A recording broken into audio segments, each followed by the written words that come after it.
There is only one local city bus that crosses the US-Canada border, and it's ending operations this summer. So I impulsively flew to Detroit, Michigan to take a ride while I still could. This is the Transit Windsor Route 2222, better known as the Tunnel Bus, which runs between Detroit, Michigan and Windsor, Ontario via an underwater tunnel.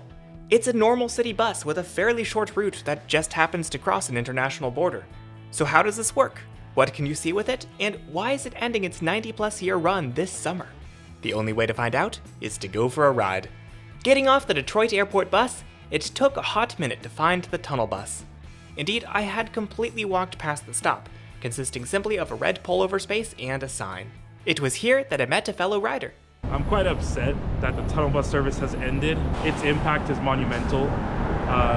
There are individuals in Windsor that work in downtown Detroit, and there's also individuals like myself, students, that like to come across the border to Detroit to, for leisure purposes. I guess I can say ride the tunnel bus for, as much as you can while it's still in operation. Before too long, the bus pulled in, about 25 minutes behind schedule. Fare was $10 cash, either USD or CAD. I paid with USD since that's all I had on me. It was fairly packed, and there were only a couple empty seats in the back. Nothing about the interior was special, it was just a normal city bus. We cruised through downtown Detroit, making a few stops to pick up passengers to Windsor, and we even caught a glimpse of Detroit's infamous People Mover. More about that next week. Detroit is the largest city in Michigan and the 26th largest in the US, with about 633,000 citizens, though that's less than half of its peak population in 1950.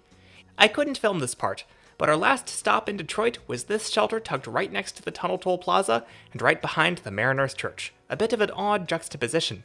From here we spiraled into the Detroit-Windsor Tunnel.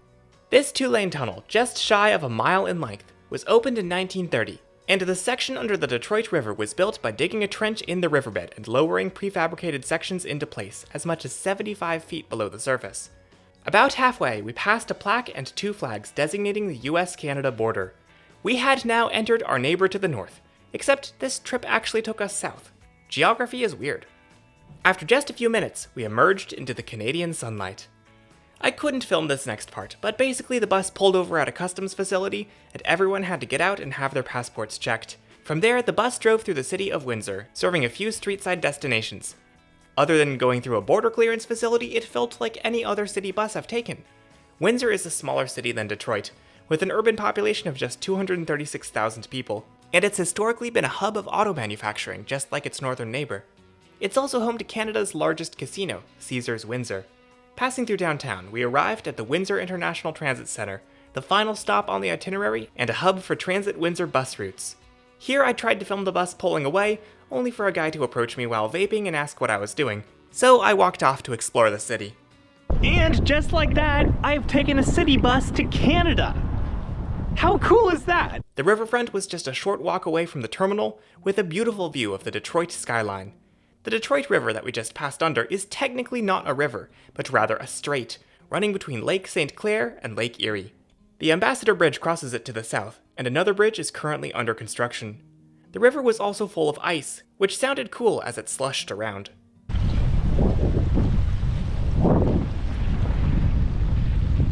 The Detroit-Windsor Tunnel Bus has operated since the tunnel opened in the 1930s. It presently runs 7 days a week, about once an hour, with additional service for special events in Detroit. But as of this summer, it's going away. The reason? Money. Canadian legislation passed in 2022 under the Trudeau administration mandates 10 paid days of medical leave for federal employees, including tunnel bus drivers. Windsor Mayor Drew Dilkins believed this would add $1.6 million to the service's bottom line, so to accommodate these costs, Windsor City Council voted 7-4 to raise tunnel bus fares to $20. The mayor wasn't a fan, and decided to veto City Council and end the service. At $20, I think we're going to lose our shirt. People aren't just going to take the tunnel bus over to Detroit anymore. And you'll be able to drive over and park and actually pay less to do that, as opposed to spending $40 round trip. Now, given the current political climate, you may be wondering, did all this have anything to do with a certain spray-tan happy septuagenarian this side of the border?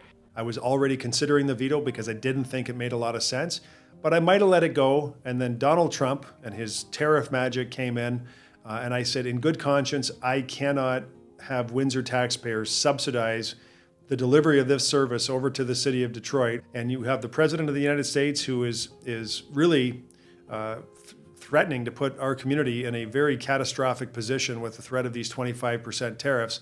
And I just can't do it. I could not put my head on the pillow and say this was the right thing to do.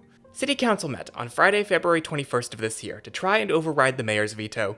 Unfortunately, they failed to achieve the 2/3 majority they would have needed to do so, and the tunnel bus's fate was sealed. Needless to say, the decision has been controversial, with regular riders decrying the shutdown. But at this point, it's too late. Ride the tunnel bus while you can, because sometime this summer, it's going to pass under the Detroit River for the last time. Now here is where I would make a heartfelt plea to the powers that be in Detroit and Windsor to maybe reconsider their decision, but I am freaking cold, so we're gonna go somewhere warmer. That's better. All right, I have poutine in hand, but unfortunately I think I'll have to enjoy that on the American side of the river because the next bus back is just in a few minutes, and then it's an hour till the next one. So I've just stumbled upon what appears to be an abandoned Greyhound station.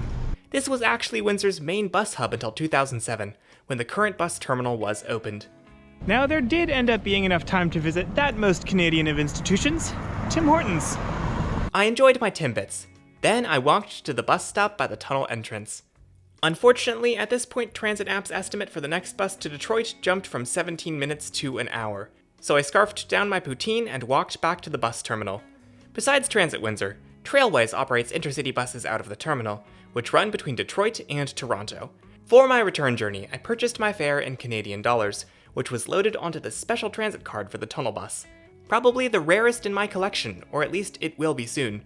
This saved me $3, which I immediately spent on something else. Now, one thing I didn't know until I started dating a woman from another country was that in the US, the Hershey company has kind of taken over the Kit Kat brand, whereas Nestle makes it pretty much everywhere else in the world, including here in Canada. So, as a gift to my wife, who I'm leaving for the day to film this.